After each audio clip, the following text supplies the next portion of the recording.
പല വീടകങ്ങളും ഇന്ന് ഒരു യുദ്ധക്കളമായി മാറിക്കൊണ്ടിരിക്കുന്നു എന്നതൊരു വസ്തുതയാണ്. രക്ഷിതാക്കളും മക്കളും തമ്മിലാണ് പലപ്പോഴും പല വീടുകളിലും പ്രശ്നങ്ങൾ ഉണ്ടാകാറുള്ളത്. ഒരു വീട്ടിൽ തന്നെ തമ്മിൽ യാതൊരു ബന്ധവുമില്ലാതെ ജീവിക്കുന്ന രക്ഷിതാക്കളും മക്കളും ഇന്ന് ചില വീടുകളിലൊക്കെ ഉണ്ട്. അത് ഞാൻ സംസാരിച്ചാൽ അവർ തെറ്റും, അതിലേറെ നല്ലത് മിണ്ടാതിരിക്കലാണ് എന്ന ന്യായം പറഞ്ഞ് മാറി നടക്കുന്ന ആളുകളെയുമൊക്കെ നമുക്ക് കാണാൻ കഴിയും. മകനോട് എന്തെങ്കിലും ഒന്ന് പറഞ്ഞാൽ അവൻ തെറ്റും, മകനും തന്നെ തിരിച്ച് വാപ്പാനോട് എന്തെങ്കിലും പറഞ്ഞാൽ വാപ്പയും തെറ്റും, അപ്പം നാ തമ്മിൽ മിണ്ടാതെക്കാം എന്ന നിലക്കൊക്കെ പോകുന്ന ആളുകളെയൊക്കെ നമുക്ക് കാണാൻ പറ്റും. ചില വീടുകളിൽ ഇതിൻ്റെ പേരിൽ പ്രതിസ്ഥാനത്ത് നിൽക്കുന്നത് രക്ഷിതാക്കളാണെങ്കിൽ വേറെ ചില വീടുകളിൽ പ്രതിസ്ഥാനത്തുള്ളത് മക്കളാണ്. ഇവിടെ ഇതിൻ്റെ കാരണങ്ങൾ വ്യത്യസ്തമായിരിക്കാം. കുട്ടികളുടെ വിദ്യാഭ്യാസവും അതിൻ്റെ കാഴ്ചപ്പാടുമായി ബന്ധപ്പെട്ട ഉരസലുകൾ ഉണ്ടാവാറുണ്ട്. അതുപോലെ തന്നെ വിവാഹത്തിൻ്റെ സന്ദർഭത്തിൽ രക്ഷിതാക്കളുടെയും മക്കളുടെയും സമീപനങ്ങളിലുള്ള വ്യത്യാസങ്ങൾ ഇതിന് കാരണമാകാറുണ്ട്. കുറച്ചുകൂടെ മുതിർന്ന മക്കളാണെങ്കിൽ അവരിറങ്ങുന്ന ബിസിനസ്, കച്ചവടം, അതുമായി ബന്ധപ്പെട്ടുകൊണ്ടുള്ള കാര്യത്തിൽ ആശയക്കുഴപ്പത്തിൻ്റെ പേരിൽ രക്ഷിതാക്കളും അതുപോലെ തന്നെ മക്കളും തമ്മിൽ പ്രയാസങ്ങൾ ഉണ്ടാകാറുണ്ട്. സാമ്പത്തിക കൈകാര്യത്തിൻ്റെ പേരിൽ ഉണ്ടാകാറുണ്ട്. അതുപോലെ തന്നെ മതനിഷ്ഠ പാലിക്കുന്നതിൻ്റെ പേരിലും ചില വീടുകളിലൊക്കെ പ്രശ്നങ്ങൾ ഉണ്ടാകാറുണ്ട്. രക്ഷിതാക്കൾ നല്ല രീതിയിൽ മതപരമായി ശ്രദ്ധിക്കണമെന്ന് മക്കളോട് പറയും, മക്കൾക്കത് അംഗീകരിക്കാൻ കഴിയില്ല.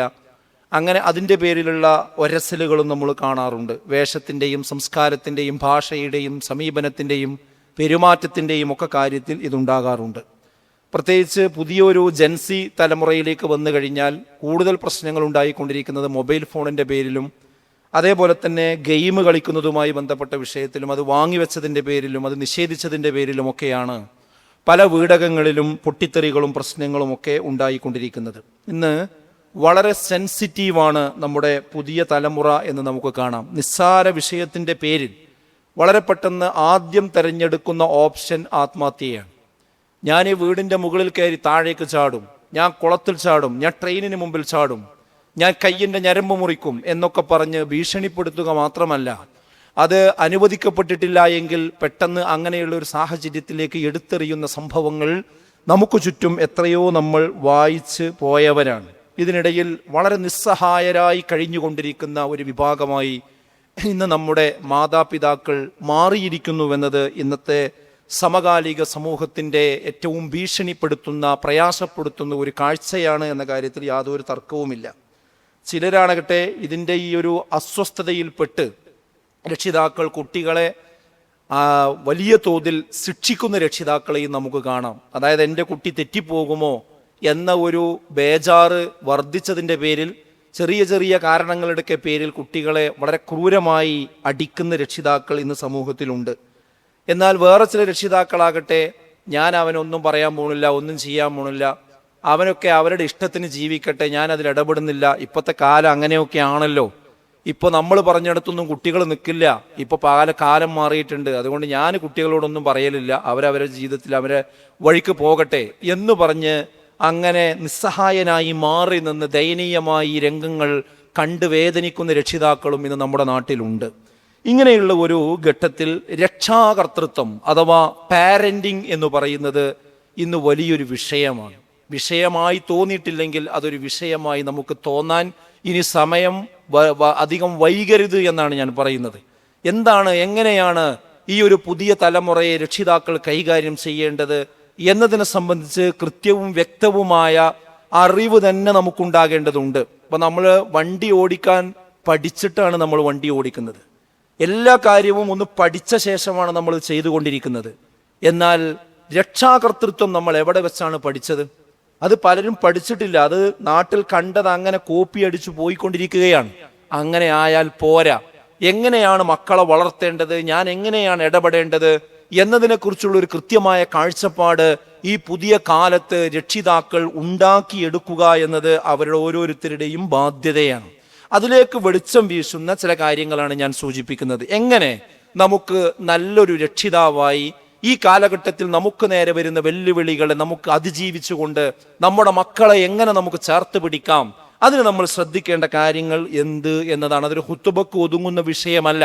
വളരെ പ്രധാനപ്പെട്ട ചില കാര്യങ്ങൾ മാത്രം ഞാൻ പറയാം. അതിൽ ഒന്നാമത്തെ കാര്യം, നമ്മൾ ലക്ഷ്യം നിർണയിക്കണം എന്നതാണ്. എന്തിൻ്റെ ലക്ഷ്യം? നമ്മുടെ മക്കൾ, നമ്മുടെ മകൻ അല്ലെങ്കിൽ നമ്മുടെ മകൾ ആരാകണം? ഈ കാര്യത്തിനൊരു ഉത്തരം ഒരു രക്ഷിതാവിന് ആദ്യം ഉണ്ടാവും. ഈ ചോദ്യം ആദ്യം ചോദിക്കുമ്പോൾ രക്ഷിതാക്കളുടെ മനസ്സിൽ വേഗം വരുന്ന കുറേ ഉത്തരങ്ങളുണ്ട്. എൻ്റെ മകൻ ഡോക്ടറാകണം, എൻ്റെ മകൻ എൻജിനീയർ ആകണം, എൻ്റെ മകൻ പൈലറ്റ് ആകണം, എൻ്റെ മകൻ നല്ലൊരു ബിസിനസ്സുകാരനാകണം. അങ്ങനെ ഒരുപാട് ആ പട്ടിക നീണ്ടു പോകാറുണ്ട്. അങ്ങനെ ആഗ്രഹിക്കുന്നത് തെറ്റാണ് എന്നല്ല ഞാൻ പറയുന്നത്. എന്നാൽ ഇതിനു മുമ്പ് നമ്മൾ തീരുമാനിക്കേണ്ട ഒരു കാര്യമുണ്ട്. അതെന്താണെന്നറിയോ? എൻ്റെ മകൻ സ്വാലിഹായ ഒരു സന്താനമാകണം എന്നതാണ്. അതാണ് ആദ്യം നമ്മൾ തീരുമാനിക്കേണ്ടത്. അഥവാ വലതുൻ സ്വാലിഹുൻ യദ്ഉ ലഹു എന്ന് പറഞ്ഞല്ലോ. നമ്മുടെ ഖബറിലേക്ക് നമ്മൾ മരണപ്പെട്ടു പോയാലും നമുക്ക് എത്തിക്കൊണ്ടിരിക്കുന്ന 3 കാര്യങ്ങളിൽ ഒന്ന് പറഞ്ഞത് സ്വാലിഹീങ്ങളായ സന്താനങ്ങളുടെ പ്രാർത്ഥന നമുക്ക് നമ്മുടെ ഖബറിലേക്ക് ലഭിച്ചുകൊണ്ടിരിക്കുമെന്നാണ്. അതാരെ പ്രാർത്ഥനയെ കിട്ടുള്ളൂ? സ്വാലിഹായ സന്താനത്തിന്റെ, സ്വർഗപ്രവേശനത്തിന് സാധ്യതയുള്ള സന്താനത്തിന്റെ. അപ്പൊ നമുക്ക് ആ പ്രാർത്ഥന കിട്ടണമെങ്കിൽ നമ്മുടെ മകൻ ആരായി മാറണം? സ്വാലിഹായി മാറണം. അപ്പൊ ഒന്നാമത് നമ്മളെ മക്കൾ ആരാകണമെന്ന ചോദ്യത്തിന്റെ മുന്നിൽ നമുക്ക് പറയേണ്ടുന്ന ഉത്തരം, അവൻ ഡോക്ടറാകണം, എഞ്ചിനീയർ ആകണം, അങ്ങനെ കുറെ കരിയറുകളുടെ പേരുകൾ വരുന്നതിന് മുമ്പ് എൻ്റെ മകൻ ഒരു സ്വാലിഹായ ഡോക്ടറാകണം, എൻ്റെ മകൻ നല്ലവനായ ഒരു എഞ്ചിനീയർ ആകണം, എൻ്റെ മകൻ മാതൃകായോഗ്യനായ ഒരു അധ്യാപകനാകണം, എൻ്റെ മകൻ മറ്റുള്ളവർക്ക് പകർത്താൻ പറ്റുന്ന ഒരു കച്ചവടക്കാരനാകണം. അതെ, അവന്റെ അടിസ്ഥാന ക്വാളിഫിക്കേഷൻ എന്ന് പറയുന്നത് സ്വാലിഹായിരിക്കണം എന്നതാണ്. അതുകൊണ്ടാണ് വിശ്വാസികളുടെ പ്രാർത്ഥനകളെ പറ്റി പറഞ്ഞപ്പോ വിശുദ്ധ ഖുർആൻ പറഞ്ഞത് വല്ലദീന യഖൂലൂൻ, അവർ പറയും. എന്താ പറയാ? അവരെന്താ പ്രാർത്ഥിക്കുക? റബ്ബനാ, ഞങ്ങളുടെ റബ്ബേ, ഹബ്ലനാ, ഞങ്ങൾക്ക് നൽകണേ, മിൻ അസ്വാജിനാ, ഞങ്ങളുടെ ഇണകളിൽ നിന്ന്, വദുരിയാത്തിനാ, ഞങ്ങളുടെ മക്കളിൽ നിന്ന്, ഖുർറത അഅ്യുനിൻ, കൺകുളിർമയുള്ള ഒരവസ്ഥ, കൺകുളിർമയുള്ള മക്കളെയും കൺകുളിർമയുള്ള ഇണകളെയും ഞങ്ങൾക്ക് നൽകണേ എന്ന് മുത്തഖീങ്ങൾ പ്രാർത്ഥിക്കും. ആ പ്രാർത്ഥന അവിടെ അവസാനിപ്പിക്കുന്നില്ല. വജഅൽനാ ലിൽ മുത്തഖീന ഇമാമാ, അവരെ മുത്തഖീങ്ങളാക്കണമെന്ന് മാത്രമല്ല, അവരെ മുത്തഖീങ്ങളുടെ ഇമാമാക്കണം പടച്ചോനെ.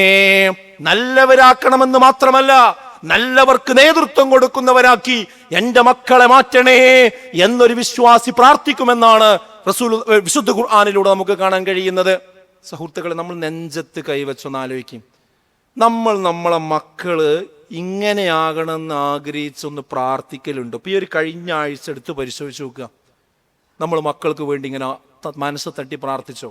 നമ്മൾ പ്രാർത്ഥിച്ചിട്ടുണ്ടാവും അവൻ്റെ പരീക്ഷ ജയിക്കണേ എന്ന്, അവൻ്റെ പഠനത്തിൽ അവന് നല്ല മാർക്ക് കിട്ടണേ എന്ന് നമ്മൾ പ്രാർത്ഥിച്ചിട്ടുണ്ടാവും. അവൻ എന്നെ ഇപ്പോൾ എഞ്ചിനീയർ ആക്കണേ അല്ലെങ്കിൽ ഇന്ന ആളാക്കണേ എന്ന് പ്രാർത്ഥിച്ചിട്ടുണ്ടാവും. അതൊന്നും പ്രാർത്ഥിക്കേണ്ടെന്നല്ല ഞാൻ പറയുന്നത്. അതിൻ്റെ ഒക്കെ മുമ്പ് പ്രാർത്ഥിക്കേണ്ടതാണ് എന്താ അറിയോ?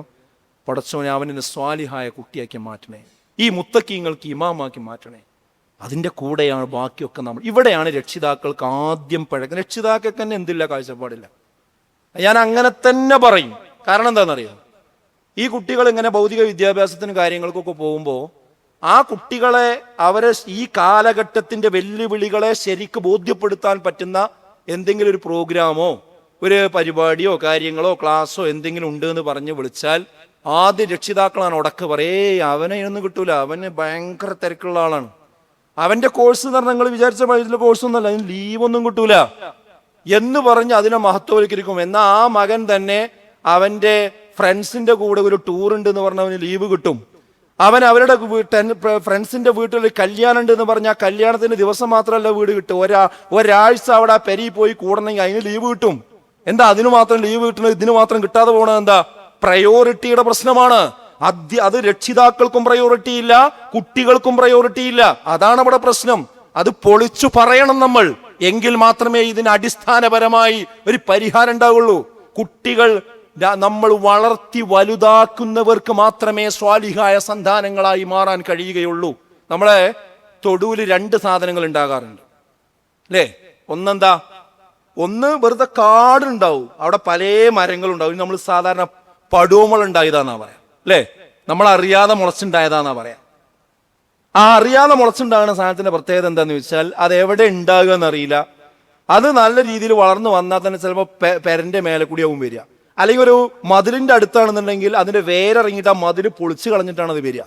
എന്നാൽ വേറൊന്നുണ്ട്, നമ്മൾ ശരിക്കും സ്ഥലം നോക്കി സന്ദർഭം നോക്കി നമ്മൾ കുഴിയെടുത്ത് ശരിക്കും നട്ടുപിടിപ്പിച്ച സാധനങ്ങൾ ഉണ്ടാവും. അത് വളരുമ്പോഴാണ് നമുക്ക് ഉപകാരപ്പെടുക. മനസ്സിലാവുന്നുണ്ടോ? അതേപോലെ മക്കളാണ് വളർന്നോളും എന്ന് വിചാരിച്ചു വിട്ട് അത് പടുവമുളായി പോകും. അവസാനം അവനാന്റെ മേലേക്ക് തന്നെ പോകും. അവനവന്റെ പെര പൊളിച്ചിട്ടേ പോവുള്ളൂ. അത് ശരിക്കും മനസ്സിലാക്കണം. അതുകൊണ്ട് മക്കളെ വളർത്തിയാൽ തന്നെ എന്ത് ചെയ്യുള്ളൂ, ശരിയായ പാരന്റിങ് കൊടുത്ത് വളർത്തിയാൽ തന്നെ അവർ നമുക്ക് ഉപകാരപ്പെടുന്ന രീതിയിലായി മാറുള്ളൂ. അങ്ങനത്തെ ഒരു കാഴ്ചപ്പാട് എത്ര രക്ഷിതാക്കൾക്കുണ്ട് എന്ന് ഓരോരുത്തരും ചിന്തിക്കണമെന്നാണ് ഒന്നാമതായി എനിക്ക് പറയാനുള്ളത്. കാരണം എന്താ അറിയോ, കേവലം ഭൗതിക ലക്ഷ്യങ്ങളല്ല ഒരു കുട്ടിയെ വളർത്തുന്നതിൽ ഒരു രക്ഷിതാവിന് ഉണ്ടാകേണ്ടത്. ഇവിടെ നിങ്ങൾ പാരന്റിങ് എന്ന് അടിച്ചു നോക്കൂ, രക്ഷാകർതൃത്വത്തിന്റെ പുസ്തകങ്ങൾ നിങ്ങൾ വായിച്ചു നോക്കൂ. അതിലൊക്കെ ഉണ്ടാവുക എന്താ പറയുക, ഈ ലോകത്ത് കുട്ടികൾ വിജയിക്കാൻ ആവശ്യമായ ടിപ്സുകളാണ് അതിലുണ്ടാകുക. അങ്ങനെയുള്ള ട്രെയിനിങ്ങുകളാണ് ഉണ്ടാകുക. ഇപ്പൊ സ്കൂളിലോ കോളേജിലോ വേറെ എവിടെയെങ്കിലും രക്ഷിതാക്കൾക്ക് ഒരു ട്രെയിനിങ് ഉണ്ട് എന്ന് പറഞ്ഞാൽ ഈ ദുനിയാവിൽ നമ്മളെ മക്കള് വലിയ കരിയറിലും മറ്റു കാര്യങ്ങളിലും എത്താൻ ആവശ്യമായ മോട്ടിവേഷനെ അവർ തരുള്ളൂ. അതുകൊണ്ട് മാത്രം രക്ഷാകർതൃത്വം ആവൂല. ഇസ്ലാമിക് പാരന്റിങ് എന്ന് പറയുന്നത് തീർത്തും വ്യത്യസ്തമാണ്. പിന്നെ ഇസ്ലാം വിശുദ്ധ ഖുർആൻ പറയുന്നത് എന്താ, കേവലം ഭൗതിക ലക്ഷ്യമല്ല പാരന്റിങ്ങിന് ഉണ്ടാകേണ്ടത്, മറിച്ച് പരലോകത്തേക്ക് കൂടി നീണ്ടു നിൽക്കുന്ന ഒന്നിനെയാണ് ഇസ്ലാമിക പാരന്റിങ് എന്ന് നമ്മൾ പറയുന്നത്. അഥവാ എന്റെ കുട്ടിക്ക് ഒരു കുട്ടി ക്രിക്കറ്റ് ബാറ്റ് കൊണ്ട് കളിക്കളത്തിൽ നിന്ന് നെറ്റിക്ക് അടി കിട്ടി, അവിടുന്ന് ബ്ലഡ് വന്ന് ആ ബ്ലഡും പൊത്തിപ്പിടിച്ച് ഉമ്മ എന്നും പറഞ്ഞ് അടുക്കളയിലേക്ക് ഓടി വരുമ്പോ ആ രംഗം കാണുന്ന ഉമ്മ അവനെ വാരിയെടുത്ത് വേഗം അവൻ ഹോസ്പിറ്റലിലേക്ക് എത്തിക്കാനുള്ള ശ്രമമുണ്ടാകും. എന്തേ കാരണം, എന്റെ മകൻ ഒരിക്കലും അങ്ങനെ ആയിക്കൂടാ, അതിൽ വേദനിക്കും, കരയും, സ്നേഹം കൊണ്ടാണത്, അവന് നെറ്റി പൊട്ടിക്കൂടാ എന്നാണ് വിചാരിക്കുന്നത്. എന്നാൽ അതേ മകൻ തന്നെ നമസ്കരിക്കാതെ കടന്നുറങ്ങുമ്പോൾ, വിശുദ്ധ ഖുർആൻ പാരായണം ചെയ്യാതിരിക്കുമ്പോൾ, അനാവശ്യമായ കാര്യങ്ങൾ കാണുമ്പോൾ എന്തുകൊണ്ട് നമ്മുടെ ഉമ്മമാർക്കും ഉപ്പമാർക്കും വേദനയുണ്ടാകുന്നില്ല? എന്റെ മകൻ ഈ പോക്ക് പോയാൽ അവൻ ലഹരിയിലേക്ക് എത്തുമല്ലോ, അവൻ മോശപ്പെട്ട പ്രവർത്തനങ്ങളിലേക്ക് എത്തുമല്ലോ, അതെത്തിയാൽ അവൻ നാളെ നരകാഗ്നിയിലാണല്ലോ കത്താൻ പോകുന്നത്. അങ്ങനെ ഒരു പേടിയുണ്ടായി. എന്തുകൊണ്ട് അതിൽ നിന്ന് തടയാൻ നമ്മുടെ നാവ് ഉയരുന്നില്ല, നമ്മുടെ കൈ പൊങ്ങുന്നില്ല എന്ന് നമ്മൾ ഓരോരുത്തരും ആലോചിക്കണം. എന്താ ഖുർആൻ പറഞ്ഞത്? യാ അയ്യുഹല്ലദീന ആമനു, ഏ വിശ്വാസികളെ, ഖൂ അൻഫുസകും, നിങ്ങൾ നിങ്ങളുടെ നഫ്സിനെ കാക്കണം. അവിടെ നിർത്തിയില്ല, വഅഹ്ലീകും നാറാ, നിങ്ങളെയും നിങ്ങളുടെ കുടുംബത്തെയും ആ നരകാഗ്നിയിൽ നിന്ന് നിങ്ങൾ കാക്കണം. ഏതാണ് ആ നരകം? വഖൂദുഹന്നാസു വൽ ഹിജാറ, കല്ലുകളെയും മനുഷ്യരെയും കത്തിക്കുന്ന നരകം, പാറ കത്തുന്ന നരകം. നമ്മളിവിടേക്ക് ആ സാധാരണ അടുപ്പുണ്ടാക്കുമ്പോ ആ അടുപ്പിന് വേണ്ടി ഉപയോഗിക്കാറുള്ളത് കല്ലാണ്, വെട്ടുകല്ലാണ്, പാറക്കല്ലാണ്. എന്തേ കല്ല് ഉപയോഗിക്കാൻ കാരണം? നമ്മുടെ തീയിൽ കല്ല് കത്തില്ല. കല്ല് കത്താനുള്ള ശക്തി നമ്മൾ ഉപയോഗിക്കുന്ന തീയിനില്ല. എന്നാൽ നാളെ നരകത്തിൽ കത്തുന്ന തീയ് ഇതിന്റെ 69 ഇരട്ടിയാണ്, 70 ഇരട്ടിയാണെന്ന് റസൂലുള്ളാഹി സ്വല്ലല്ലാഹു അലൈഹി വസല്ലമ പറഞ്ഞിട്ടുണ്ട്. പാറ കത്തുന്ന നരകം, മനുഷ്യൻ കത്തുന്ന നരകം. ആ നരകത്തിൽ നിന്ന് നിങ്ങളെ നഫ്സിനെ മാത്രം രക്ഷപ്പെടുത്തിയാൽ പോരാ, നിങ്ങളുടെ കുട്ടികളെ നിങ്ങൾ ആർക്ക് വേണ്ടിയാണോ രാപ്പകലില്ലാതെ അധ്വാനിക്കുന്നത് ആ മക്കളെ നഫ്സിനെ കൂടി നിങ്ങൾ രക്ഷപ്പെടുത്തണം എന്നാണ് ഖുർആൻ പറയുന്നത്. അലൈഹാ മലായികത്തുൻ ഗിലാലുൻ ശിദാദ്, കഠിനന്മാരായ മലക്കുകളാണ് അതിന് കാവൽ നിൽക്കുന്നത്.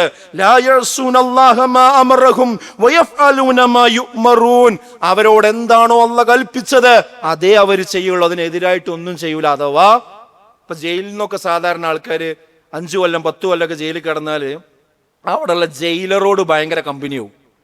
പിന്നെ അവർക്കുള്ള ആവശ്യമുള്ള സാധനങ്ങളൊക്കെ ഈ ജയിലർമാരാണ് എത്തിച്ചു കൊടുക്കുക എന്ന പത്രങ്ങളിലൊക്കെ നമ്മൾ പലപ്പോഴും കാണല്. അത് മനുഷ്യന്മാർക്ക് എന്താ പറയുക, കുറച്ച് ദിവസമൊക്കെ ബലം പിടിച്ചിരിക്കാൻ കഴിയുള്ളൂ, പിന്നെ അവർ സൗഹൃദമാവും. പക്ഷെ നരകത്തിൽ അങ്ങനെയല്ല.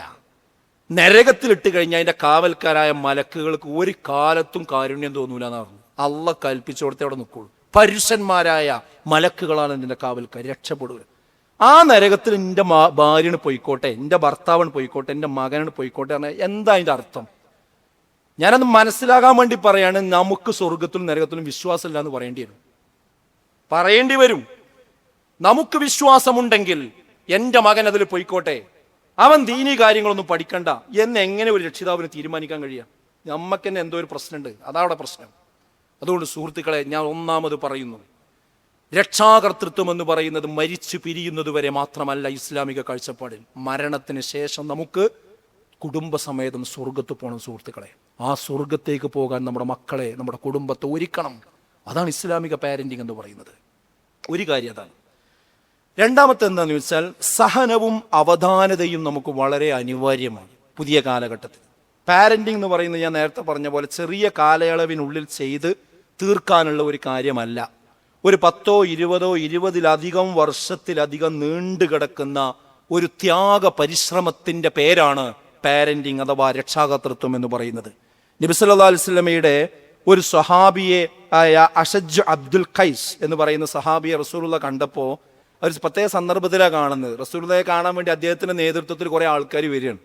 അപ്പോൾ കുറച്ച് അപ്പുറത്ത് നബിനെ കണ്ടപ്പോൾ ഇതുവരെ കൂടുതലുള്ള ആൾക്കാരൊക്കെ എന്ത് ചെയ്തു, വേഗം ഇറങ്ങിക്കാണ്ട്, ഒരു യാത്ര മരുഭൂമിയിലൂടെ വരുമ്പോൾ കുറെ പൊടിയും ചളിയൊക്കെ ദേഹത്തുണ്ടാവും, അതൊന്നും തുടക്കാനും ഇതിനൊന്നും നിൽക്കാതെ നേരെ നബിനെ കണ്ട ആവേശത്തിൽ എല്ലാവരും ഒരുപാട് ഓടിയിട്ട് എന്ത് ചെയ്യാണ്, നബിൻ്റെ അടുത്ത് പോയി കെട്ടിപ്പിടിക്കണു, വർത്താനം പറയണു. പക്ഷേ ഈ അസജ് അബ്ദുൽ ഖൈസ് എന്ന് പറയുന്ന അതിൻ്റെ നേതാവ്, അദ്ദേഹം വാഹനപ്പുറത്തു നിന്ന് ഇറങ്ങി ആ പൊടിയൊക്കെ തട്ടിക്കുടഞ്ഞ് ഒന്ന് മുഖമൊക്കെ കഴുകി വൃത്തിയാക്കി ആ സാവകാശമാണ് റസൂലുള്ളാഹിന്റെ അടുത്തേക്ക് വരുന്നത്. അപ്പൊ റസൂലുള്ളാഹി അദ്ദേഹത്തോട് പറഞ്ഞു, ഇന്ന ഫീക ഹസ്ലതൈനി, നിന്റെ ഇടക്കൽ 2 ഗുണങ്ങളുണ്ട്. യുഹിബ്ബുഹുമല്ലാഹ്, അല്ലാഹുക്ക് അത് വലിയ ഇഷ്ടമാണ് അത് ഗുണം. ഏതാണ് ആ ഗുണങ്ങൾ? അൽ ഹിൽമു വൽ അനാത്ത്, അവധാനതയും സഹനവുമാകുന്നു. അത് ഏതൊരു കാര്യവും എടുത്തു ചാടി ചെയ്യുക എന്നുള്ളതല്ല, ഒരു ഒതുക്കത്തോടു കൂടി ചെയ്യുന്ന ഒരു സ്വഭാവം, അത് അള്ളാഹ്ക്ക് വല്ലാത്ത ഇഷ്ടമാകുന്നു എന്നാണ്. അപ്പൊ സുഹൃത്തുക്കളെ, നമ്മൾ മക്കളോട് പെരുമാറുമ്പോഴും ഒരു രക്ഷിതാവിന് എന്ത് വേണമെന്ന് വെച്ചാൽ, ഒരു എടുത്തു ചാടി പെട്ടെന്ന് ഒരു വെട്ട് 2 കഷ്ണം എന്ന രീതിയിലേക്ക് ഒരിക്കലും രക്ഷിതാക്കൾ ഉണ്ടാകാൻ പാടില്ല. വിഷയം പലതും നമ്മുടെ മുമ്പിൽ വന്നുകൊണ്ടിരിക്കും. പെട്ടെന്ന് തീരുമാനമെടുത്ത് 2 കഷ്ണമാക്കാതെ വളരെ ക്ഷമയോടുകൂടിയായിരിക്കണം അതിനോട് പ്രതികരിക്കേണ്ടത്. അപ്പോഴാണ് കുട്ടികൾ രക്ഷിതാക്കളെ അനുഭവിക്കുന്നത് എന്ന് നമ്മൾ മനസ്സിലാക്കണം. പലപ്പോഴും നമസ്കാരത്തിന്റെ പേരിലാണ് വീട്ടിൽ കുട്ടികളുമായിട്ട് രക്ഷിതാക്കൾ തർക്കമുണ്ടാകാറുള്ളത്. നിസ്കരിക്കാത്തതിന്റെ പേരിൽ പറഞ്ഞിട്ട് അങ്ങോട്ടും ഇങ്ങോട്ടും കുഴപ്പമുണ്ടാവും. എന്നാൽ നിസ്കരിക്കാൻ വേണ്ടി കുടുംബത്തിനോട് കൽപ്പിക്കണം എന്ന് പറയുന്ന ഖുർആനായത്തോ നോക്കി നിങ്ങൾ, നമസ്കാരത്തെ തൊട്ട് നിങ്ങൾ കുടുംബത്തോട് കൽപ്പിക്കണം. പിന്നെ പറഞ്ഞത് എന്താ? വസ്തബിർ അലൈഹാ, ആ കാര്യത്തിൽ നിങ്ങൾ ക്ഷമാപൂർവം നിലകൊള്ളുകയും വേണമെന്നാണ്. അതായത് ആ ഉപദേശിക്കുന്നിടത്തും എന്തുണ്ട്? ഒരു ക്ഷമയും സഹനവും ശ്രദ്ധയും ഒക്കെ നമ്മൾ കാണിക്കണമെന്നാണ്. ആ മാർദ്ദവമുള്ള ഒരു വാക്ക് ഉപയോഗിക്കണം എന്നുകൂടി നമുക്കതിൽ നിന്ന് മനസ്സിലാക്കാം. അതാണ് രണ്ടാമത്തെ കാര്യം. മൂന്നാമത്തെ ഒരു വിഷയം ശ്രദ്ധിക്കേണ്ടത്, വളരെ ദയാദാക്ഷിണ്യത്തോടു കൂടി ആയിരിക്കണം നമ്മൾ പെരുമാറേണ്ടത്. ഒരിക്കലും ഒരു പരുഷ സ്വഭാവത്തോടു കൂടി മക്കളോട് നമ്മൾ പെരുമാറരുത്.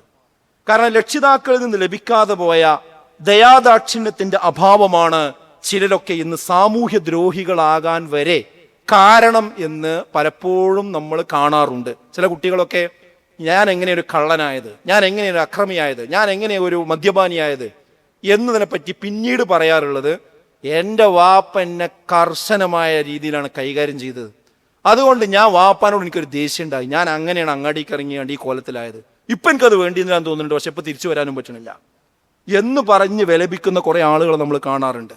ഇവിടെ നമ്മൾ മനസ്സിലാക്കേണ്ടത്, ഇങ്ങോട്ട് മോശമായി പെരുമാറിയവരോട് പോലും തിരിച്ച് അതിരുവിടാതെ ഇടപെടുന്ന ഒരു സംസ്കാരമാണ് ഇസ്ലാം പഠിപ്പിച്ചിട്ടുള്ളത് എന്ന് രക്ഷിതാക്കളായ നമ്മളൊക്കെ മനസ്സിലാക്കേണ്ടതുണ്ട്. നബി സല്ലല്ലാഹു അലൈഹി വസല്ലമയോടും ആയിഷ ബീവിയോടും ഒരു ജൂതൻ, അവർ രണ്ടുപേരും പോണ സമയത്ത് ഒരു ജൂതൻ വന്നിട്ട് പറഞ്ഞു, അസ്സലാമു അലൈക്കും എന്നാണ്. അസ്സലാമു അലൈക്കും എന്നാണ് ശരിക്കും പറയേണ്ടത്. പറഞ്ഞാൽ എന്താ? അസ്സാമു അലൈക്കും. അതിന്റെ അർത്ഥം എന്താ? നിങ്ങൾക്ക് നാശം ഉണ്ടാകട്ടെ എന്ന്. എല്ലാം അവിടുന്ന് പോയപ്പോൾ അർത്ഥം മാറി. അത് ബോധപൂർവം പറഞ്ഞ അയാള്. അത് കേട്ടപ്പോൾ ആയിഷ ബീവിക്ക് ദേഷ്യം വന്നു. അപ്പൊ ആയിഷ ബീവി ആ ജൂതനോട് എന്ത് ചെയ്തു? അതേ നാണയത്തെ തന്നെ എന്ത് ചെയ്തു? പ്രതികരിച്ചു. താങ്കൾക്കും ഉണ്ടാകട്ടെ, അതുകൊണ്ട് ശപിക്കുകയും ചെയ്തു. അത് കേട്ടപ്പോ റസൂലുള്ളാഹി അവിടെ ഇടപെട്ടു. യാ ആയിഷ, ഏ ആയിഷ, ഇന്നല്ലാഹ റഫീഖ് യുഹിബ്ബുർ റിഫ്ഖ, നിശ്ചയമായും അല്ലാഹു റഫീഖാണ്, അവൻ യുഹിബ്ബുർ റിഫ്ഖ, അവന് അതിനെ അങ്ങേയറ്റം അവൻ ഇഷ്ടപ്പെടുന്നു, ദയയെ അവൻ അങ്ങേയറ്റം ഇഷ്ടപ്പെടുന്നു. വയുഅത അലൽ റിഫ്ഖി മാ ലാ യുഅത അലൽ അനഫ് വഇല്ലാ യുഅത അലാ മാ സവാഹ്, പരുഷ സ്വഭാവം കൊണ്ട് നേടാൻ കഴിയാത്തതൊക്കെ ദയ കൊണ്ട്, റിഫ്ഖ് കൊണ്ട് നിങ്ങൾക്ക് നേടിയെടുക്കാം. പലതുകൊണ്ടും ലഭിക്കാത്തത് ദയ കൊണ്ട് ലഭിക്കും എന്ന് റസൂലുള്ളാഹി സ്വല്ലല്ലാഹു അലൈഹി വസല്ലം അവിടെ പറഞ്ഞു കൊടുക്കണം. കൂടാതെ മറ്റൊരു ഹദീസിൽ പറഞ്ഞു, ഇന്ന റിഫ്ഖ ലാ യകൂനു ഫീ ഷൈഇൻ ഇല്ലാ സാനഹു വലാ യുൻസഉ മിൻ ഷൈഇൻ ഇല്ലാ ശാനഹു. ഏതൊരു കാര്യത്തിൽ ദയ ഉൾക്കൊള്ളുന്നുവോ അത് അവനെ ഭംഗിയാക്കാതിരിക്കുകയില്ല. ഏതൊരു കാര്യവും ദയാരഹിതമായിട്ടാകുന്നുണ്ടോ അത് വികൃതമാകാതിരിക്കുകയുമില്ല.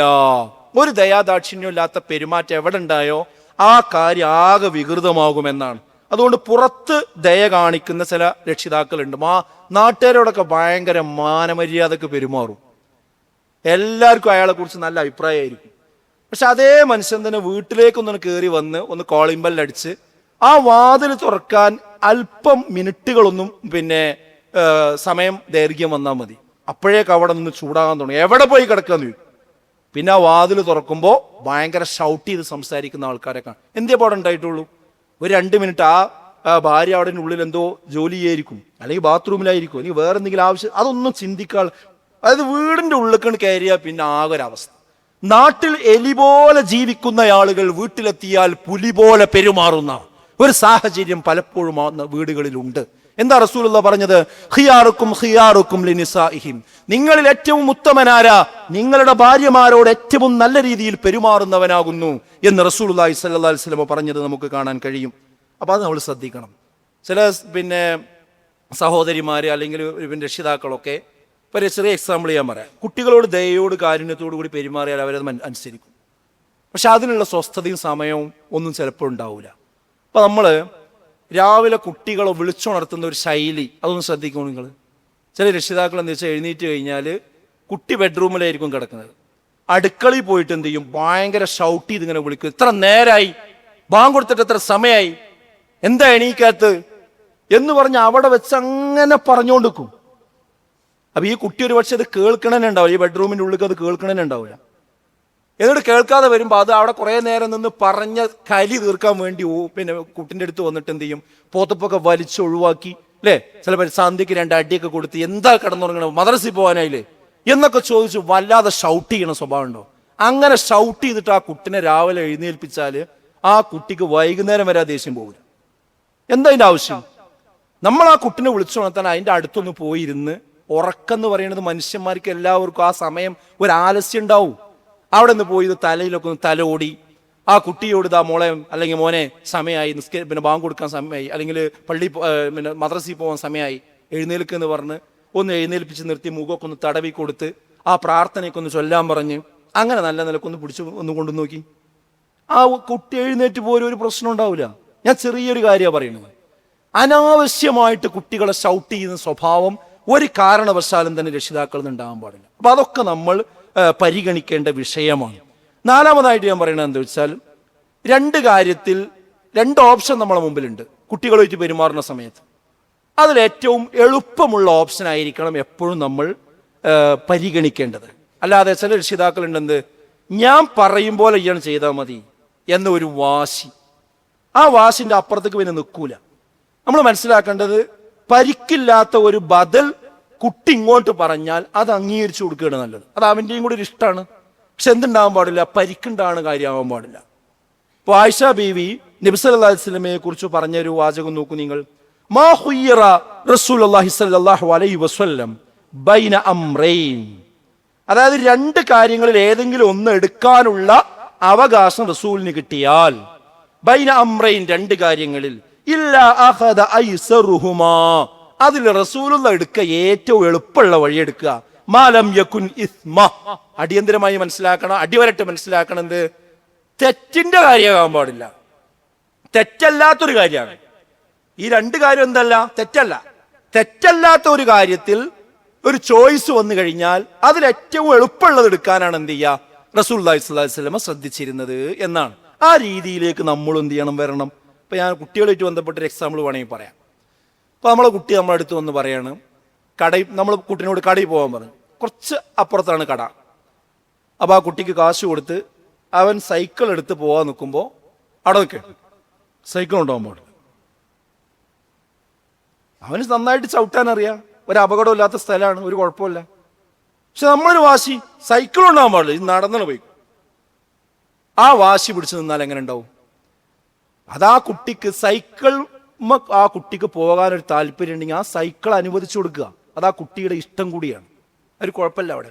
പക്ഷെ അവിടെ ഒരു അപകടം ഉണ്ടെങ്കിലോ അത് നമുക്ക് കുട്ടിനെ പറഞ്ഞ് മനസ്സിലാക്കി കൊടുക്കാൻ എന്ത് ചെയ്യണം, കഴിയണം. അല്ലാതെ നമ്മൾ പറഞ്ഞ മാതിരി തന്നെ ആകണം എന്ന രീതിയിലേക്ക് പോകുന്നൊരവസ്ഥ പാടില്ല. കുട്ടി കളിക്കണം, എനിക്ക് വൈകുന്നേരം കളിക്കാൻ പോകണം എന്ന് പറയുമ്പോഴേക്ക് കളിക്കാൻ പുറത്തു പോയ ജാഗ കേടുവരും, പ്രശ്നമാവും, കുഴപ്പമാവും എന്ന് പറയാൻ പാടില്ല.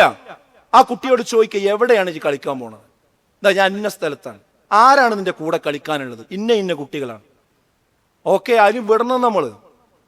അതായത് കഴിയുന്ന കാര്യങ്ങൾക്ക് എന്ത് ചെയ്യണം, നമ്മൾ കൊടുക്കണം.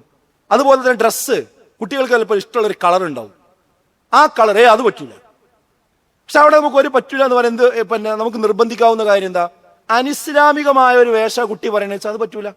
ആൺകുട്ടിയാണ്, ഞെരിയാണിക്ക് താഴെ പറ്റൂല. അത് വേണമെന്ന് കുട്ടി വാശി പിടിച്ചാൽ അവിടെ നമ്മൾ അനുവദിക്കേണ്ട കാര്യമില്ല.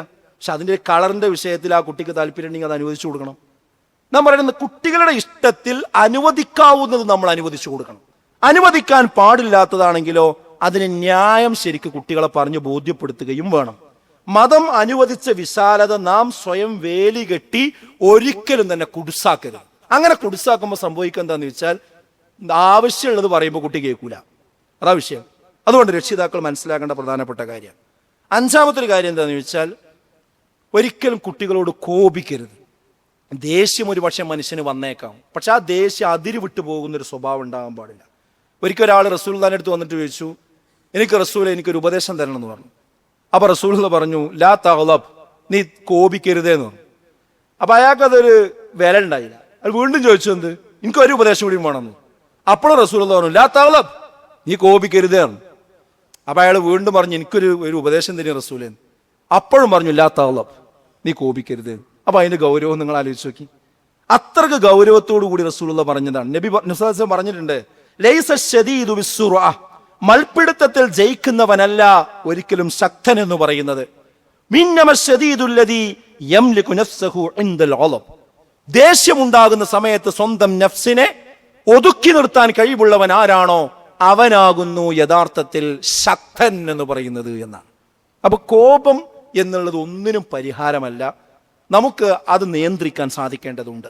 ആറാമത്തെ കാര്യം എന്താണെന്ന് വെച്ചാൽ, ഏത് മതപരമായ ഏത് വിഷയങ്ങളാണെങ്കിലും അത് ജീർണതയിലേക്കും പോകാൻ പാടില്ല, തീവ്രതയിലേക്കും പോകാൻ പാടില്ല. വസത്തിയായ നിലപാടിലാക്കണം, മധ്യമമായൊരു നിലപാടിലായിരിക്കണം എല്ലാ കാര്യവും നമ്മൾ കൈകാര്യം ചെയ്യേണ്ടത്. നോക്കൂ നിങ്ങൾ, ഒരിക്കൽ സുബൈ നിസ്കാരം ദീർഘിപ്പിച്ചു ഒരാൾ, ഇമാമ് ദീർഘിപ്പിച്ച് ഓതിപ്പോയി. അങ്ങനെ സ്ഥിരമായപ്പോൾ അതിനെ മൗനമായി നിൽക്കുന്ന ഒരു സഹാബി റസൂലുള്ളാഹിനോട് വന്നിട്ട് കംപ്ലൈന്റ് പറഞ്ഞു. എന്താ കംപ്ലൈന്റ് എന്ന് ചോദിച്ചാൽ, ഇനി ഞാൻ നിസ്കാരത്തിന് വൈകിയേ വരുള്ളൂ, നേരത്തെ വരൂല. കാരണം എന്താണെന്ന് ചോദിച്ചാൽ, ഇദ്ദേഹം ഒരുപാട് ഓതുകയാണ്, എനിക്ക് ഒരുപാട് പണിയും കാര്യങ്ങളൊക്കെ ഉണ്ട്, അതുകൊണ്ട് ഞാൻ വൈകിയേ വരുള്ളൂ. അപ്പൊ അത് കേട്ടപ്പോൾ റസൂലുള്ളാഹി സ്വല്ലല്ലാഹി അലൈഹി വസല്ലം ആ ഇമാമിനോട് ദേഷ്യപ്പെടുകയാണ്.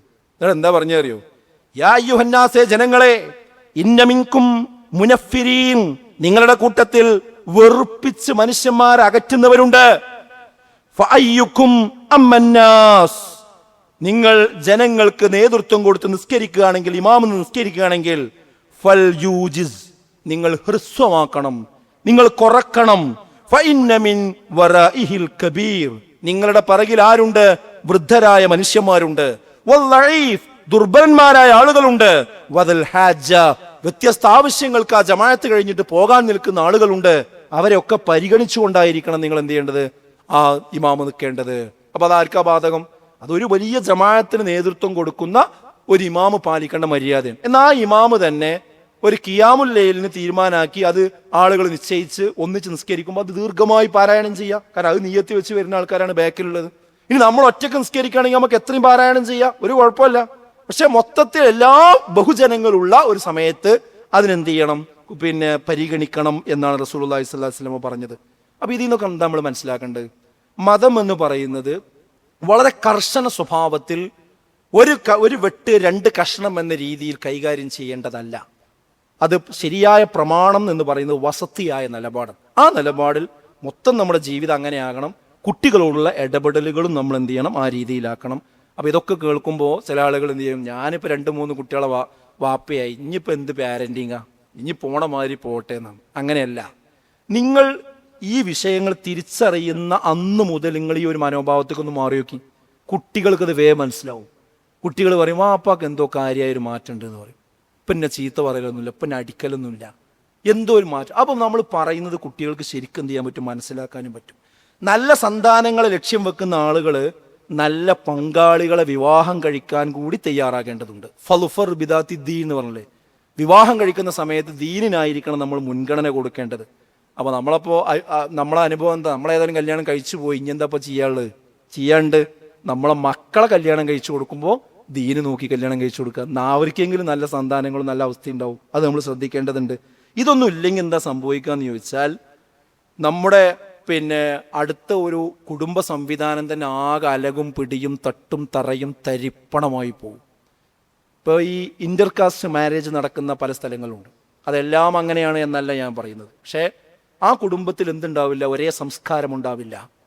അതുകൊണ്ട് കുട്ടികൾ അതിൻ്റെ സംഘർഷങ്ങൾ അനുഭവിക്കും. കുറച്ച് കഴിയുമ്പോൾ ഭാര്യ ഒരു വഴിക്ക്, പിതാവ് വേറൊരു വഴിക്ക്, അതിൻ്റെ പ്രയാസം കുട്ടികൾ അനുഭവിക്കും. അങ്ങനെ സംഘർഷങ്ങളുണ്ടാവും, പ്രയാസങ്ങളുണ്ടാവും. ഇപ്പോൾ ഈ കഴിഞ്ഞ ദിവസം നിങ്ങൾ കണ്ടോ, ഒരു +2 പഠിക്കുന്ന കുട്ടി, ഒരു പെൺകുട്ടി എന്തോ തറ തുടക്കാൻ വേണ്ടി അമ്മ ആവശ്യപ്പെട്ടപ്പോഴേക്കും ആ അമ്മയെ കത്തിയെടുത്ത് കുത്തി പരിക്കേൽപ്പിച്ചു എന്നാണ്. അപ്പോൾ ICUവിലാണ് ആ സ്ത്രീ. വേറൊരു വാർത്തയിൽ കണ്ടത് മൊബൈൽ ഫോൺ കൊടുക്കാത്തതിൻ്റെ പേരിലാണെന്ന്. കുറച്ചുകൂടെ അന്വേഷിക്കുമ്പോൾ മനസ്സിലാകുന്നത് ആ വീട്ടിൽ എപ്പോഴും ആ നിലക്കുള്ള പ്രശ്നങ്ങളുണ്ട് എന്നാണ്. അതായത് കുട്ടികൾ അങ്ങോട്ട് കത്തിയെടുത്ത് കുത്തുന്നൊരവസ്ഥയ്ക്കൊക്കെ എത്തുക എന്ന് പറഞ്ഞാൽ എന്താണ് അവിടെ നടക്കുന്ന ബന്ധം? അപ്പോൾ ഇതൊക്കെ നമ്മൾ ശരിക്കും മനസ്സിലാക്കി പോയിട്ടില്ലെങ്കിൽ വലിയ പ്രത്യാഘാതം ഈ കാലഘട്ടത്തിലുണ്ടാവും. അതുകൊണ്ട് സുഹൃത്തുക്കളെ, എന്താണ് ഇസ്ലാമിക പാരൻറ്റിങ് പഠിക്കുക, മനസ്സിലാക്കുക, ആ നിലക്ക് മുന്നോട്ട് പോവുക. അങ്ങനെയുള്ള യഥാർത്ഥ മുത്തക്കികളിൽ അള്ളാഹു നമ്മേവരെയും ഉൾപ്പെടുത്തി അനുഗ്രഹിക്കുമാറാകട്ടെ. അൽഹംദുലില്ലാഹി വസ്സലാത്തു വസ്സലാമു അലാ റസൂലില്ലാഹി വഅലാ ആലിഹി വസ്വഹ്ബിഹി അജ്മഈൻ. അമ്മാ ബഅദ്. ബഹുമാനരായ സത്യവിശ്വാസികളെ, വിശ്വാസികൾ, അള്ളാഹുവിനെ സൂക്ഷിച്ച് ജീവിക്കണമെന്നൊരിക്കൽ കൂടി ഓർമ്മപ്പെടുത്തുകയാണ്, വസിയത്ത് ചെയ്യുകയാണ്. രക്ഷിതാക്കളുടെ പെരുമാറ്റത്തെക്കുറിച്ച് പറയുമ്പോൾ ചില കുട്ടികൾ ഇനി അതൊരു ന്യായമാക്കിയിട്ട് തെറ്റുകളിൽ തന്നെ മുന്നോട്ട് പോകുന്ന അവസ്ഥയും ഉണ്ടാകാൻ പാടില്ല. ഇതൊക്കെ കേൾക്കുമ്പോൾ എൻ്റെ വാപ്പനോട് മര്യാദയ്ക്ക് പെരുമാറാത്തതുകൊണ്ടാണ് ഞാൻ ഇങ്ങനെ ആയത് എന്ന് വിചാരിച്ചത് ആനുകൂല്യമായിട്ട് എടുത്ത് പോകാനും കുട്ടികൾ പാടില്ല. കുട്ടികൾ അറിയേണ്ട ഒരു കാര്യം എന്താണെന്ന് ചോദിച്ചാൽ, നിങ്ങൾ പഠിക്കാൻ അവസരം കിട്ടിയ കുട്ടികളാണ്. എന്നാൽ ഒരുപക്ഷെ നിങ്ങളുടെ രക്ഷിതാവിന് അതിന് അവസരം കിട്ടിയിട്ടുണ്ടാവില്ല, ഈ വിദ്യാഭ്യാസം കിട്ടിയിട്ടുണ്ടാവില്ല. അപ്പോൾ അതിൻ്റേതായ ചില പ്രശ്നങ്ങൾ അവരിലെ പെരുമാറ്റത്തിലും പ്രയോഗങ്ങളിലും ഒരുപക്ഷെ ഉണ്ടായിരിക്കാം. അതുപോലെ തന്നെ ഈ പഠിച്ച രക്ഷിതാക്കളാണെങ്കിലും അവർ നിങ്ങളോട് ദേഷ്യപ്പെടുന്നത് നിങ്ങളോട് എന്തെങ്കിലും വെറുപ്പുണ്ടായത് കൊണ്ടല്ല എന്ന് മക്കൾ മനസ്സിലാക്കേണ്ടതുണ്ട്. അത് നിങ്ങൾ തെറ്റിപ്പോകുമെന്ന ബേജാറ് കൊണ്ട് മാത്രമാണ് എന്ത് ചെയ്യുന്നത്, നിങ്ങളെ രക്ഷിതാക്കൾ നിങ്ങളോട് ഇടയ്ക്കിടയ്ക്ക് അരുതായ്മകൾ പറഞ്ഞുകൊണ്ടിരിക്കുന്നത്. ഇനി ദേഷ്യപ്പെടാൻ എന്തെങ്കിലും കാരണം നമ്മിൽ നിന്നുണ്ടാകുന്നുണ്ടോയെന്നും കുട്ടികൾ എന്ത് ചെയ്യണം, പരിശോധിക്കണം. എൻ്റെ വാപ്പയും ഉമ്മയും എപ്പോഴും എന്നോട് ദേഷ്യപ്പെടാൻ എൻ്റെ അടുത്ത് എന്തെങ്കിലും തകരാറുണ്ടോ എന്ന് കുട്ടികൾ എന്ത് ചെയ്യേണ്ട, ആലോചിക്കണം. അങ്ങനെ ഉണ്ടെങ്കിൽ ആ തകരാറ് നമ്മൾ തിരുത്തണം. കാരണം എന്താ വെച്ചാൽ അവരുടെ കോപം, രക്ഷിതാക്കളുടെ കോപം നമുക്ക് നേരെ ഉണ്ടായാൽ അത് ചില്ലറ പരിക്കല്ല നമുക്ക് ഉണ്ടാക്കുക. എന്താ റസൂലുള്ളാഹി പറഞ്ഞത്, റിളർ റബ്ബി ഫി റിളൽ വാലിദ്, അള്ളാഹുവിൻ്റെ തൃപ്തി മാതാപിതാക്കളുടെ തൃപ്തിയിലാണ്. വസഖ്തു റബ്ബി ഫി സഖ്തിൽ വാലിദ്, അള്ളാഹുവിൻ്റെ കോപം മാതാപിതാക്കളുടെ കോപത്തിലാണെന്നാണ്. അത് മാതാപിതാക്കൾ കോപിച്ചാൽ അള്ളയും കോപിക്കും നമ്മളോട് എന്നുള്ള ഗൗരവം എന്ത് ചെയ്യണം, കുട്ടികൾ ശ്രദ്ധിക്കേണ്ടത്. അവര് മെഴുകുതിരി പോലെ ഉരുകിത്തീരുന്നത് നമുക്ക് വേണ്ടിയാണ് എന്ന് നമ്മൾ മനസ്സിലാക്കണം. എന്തിനാ വാപ്പ രാവിലെ മുതൽ രാത്രി വരെ കച്ചവടം നടത്തുന്നത്? എന്തിനാണ് നമ്മുടെ വാപ്പ 20 വർഷമായിട്ട് ആ മണലാരണ്യത്തിൽ നിന്ന് പോരാതെ കഠിനാധ്വാനം ചെയ്തുകൊണ്ടിരിക്കുന്നത്? എന്തിനാണ് എൻ്റെ വാപ്പ ആ പ്രയാസമുള്ള ദിവസത്തും പനിയും ജലദോഷമുള്ള സമയത്തും ഒരു മുണ്ട് തോളിലേക്ക് എടുത്തു വെച്ച് ആ അങ്ങാടിയിൽ പോയി ആ ചുമട് ഏറ്റിക്കൊണ്ടിരിക്കുന്നത്? എന്തിനാണ്? നിങ്ങൾ ഒഴിഞ്ഞു നിൽക്കുമ്പോൾ നിങ്ങളെ വാപ്പാൻ്റെ ഈ ചെവി, ഈ ഒരു തോളുമാകും നോക്കിയാൽ മതി, അവിടെ തഴമ്പുണ്ടാവും. ആ തഴമ്പുണ്ടായത് ആർക്ക് വേണ്ടിയാണ് നിങ്ങൾ ആലോചിക്കണം. വാപ്പാക്ക് മാത്രം ഭക്ഷണം കഴിക്കാനല്ല, നിങ്ങളെ വളർത്താൻ കൂടിയാണ് എന്ന് ഓർമ്മ നമ്മുടെ മക്കൾക്കുണ്ടാകണം. നിങ്ങളുടെ വാപ്പക്കും ഉമ്മക്കും എന്തൊക്കെ പരിക്ക് പറ്റിയിട്ടുണ്ടോ, നിങ്ങളുടെ ഉമ്മയുടെ കൈ നിങ്ങളൊന്ന് പിടിച്ചു നോക്കൊണ്ടു. ആ കയ്യിൽ ഒരുപാട് തഴമ്പുകൾ ഉണ്ടാവും, ഒരുപാട് പ്രയാസങ്ങൾ ഉണ്ടാവും. അത് നിങ്ങളുടെ വസ്ത്രം അലക്കിയതിൻ്റെ പേരിലാണ്. അവർക്ക് സങ്കടങ്ങൾ ഉണ്ടാകും. ആ സങ്കടം നിങ്ങളെ ഓർത്തുകൊണ്ട് പ്രാർത്ഥിച്ചത് കൊണ്ടാണ്. ആ ഓർമ്മ നമ്മുടെ മക്കൾക്ക് വേണം. നിങ്ങൾക്ക് വേണ്ടി മെഴുകുതിരി പോലെ ഉരുകുകയാണ് അവർ. എന്നിട്ട് അവരെന്തെങ്കിലും ഒരു കാര്യം പറയുമ്പോഴേക്ക് തട്ടിക്കയറി ഞാൻ അങ്ങനെയാക്കും ഇങ്ങനെയാക്കും എന്ന് പറയുമ്പോൾ മക്കൾ നല്ലോണം ആലോചിക്കണമെന്നാണ് എനിക്ക് ഇവിടെ പറയാനുള്ളൊരു കാര്യം. ഇനിയും ഏതെങ്കിലും ഒരു കുട്ടിക്ക് വാപ്പാനോട് ഉമ്മാനോട് അഡ്ജസ്റ്റ് ചെയ്തിട്ട് ശരിയാകണില്ല എന്ന് വിചാരിക്കുക. അവരെ പെരുമാറ്റം ശരിയാണില്ലെങ്കിൽ നിങ്ങളൊരു കാര്യം ചെയ്യും, നമ്മളോട് വന്ന് പറയും, അതിന് പരിഹാരം നമുക്ക് പറഞ്ഞുതരാൻ പറ്റും. ഞാൻ ഭയങ്കര ശ്രദ്ധിച്ചിട്ടും ജീവിക്കണം, എന്നാലും എനിക്കൊരു സ്വൈരവും പെരയിലില്ല എന്നൊരു കുട്ടിക്ക് തോന്നുന്നുണ്ട്, നിങ്ങളിവിടെ വരും, നമുക്ക് പറഞ്ഞുതരാം, പരിഹാരം ഉണ്ടാക്കാം. വേഗം കയറെടുത്ത് തൂങ്ങല്ല, വേഗം മതിൽ ചാടുകയല്ല, വേഗം ഇറങ്ങിപ്പോകല്ല. ഇപ്പോൾ ഒരു കുട്ടി പറഞ്ഞു 18 വയസ്സായ ഞാൻ ഇവിടുന്ന് ഇറങ്ങുന്ന, അതല്ല ഇതിന് പരിഹാരം. അതൊക്കെ അവസാനം നമ്മൾ ഏറ്റവും വലിയ ഗർത്തത്തിലേക്കാണ് പോവുക. അള്ളാഹു നമ്മുടെ മക്കളെ കാത്ത് രക്ഷിക്കുമാറാകട്ടെ. നമ്മുടെ ജീവിതത്തിൽ വന്നുപോയ ചെറുതും വലുതുമായ എല്ലാ പാപങ്ങളും അള്ളാഹു നമുക്ക് വിട്ടുപുറത്ത് മാപ്പാക്കി തരുമാറാകട്ടെ. നാളെ പരലോകത്ത് ഉന്നതമായ സ്വർഗം നൽകി അനുഗ്രഹിക്കുമാറാകട്ടെ.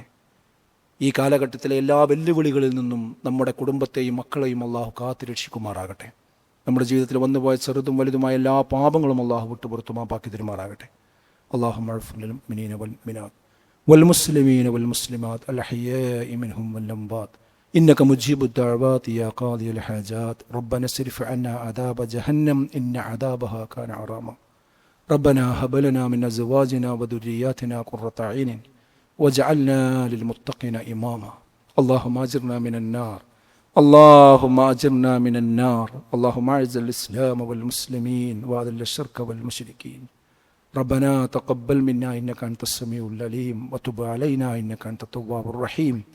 ربنا آتنا في الدنيا حسنة وفي الآخرة حسنة وقنا عذاب النار. آمين يا أرحم الراحمين.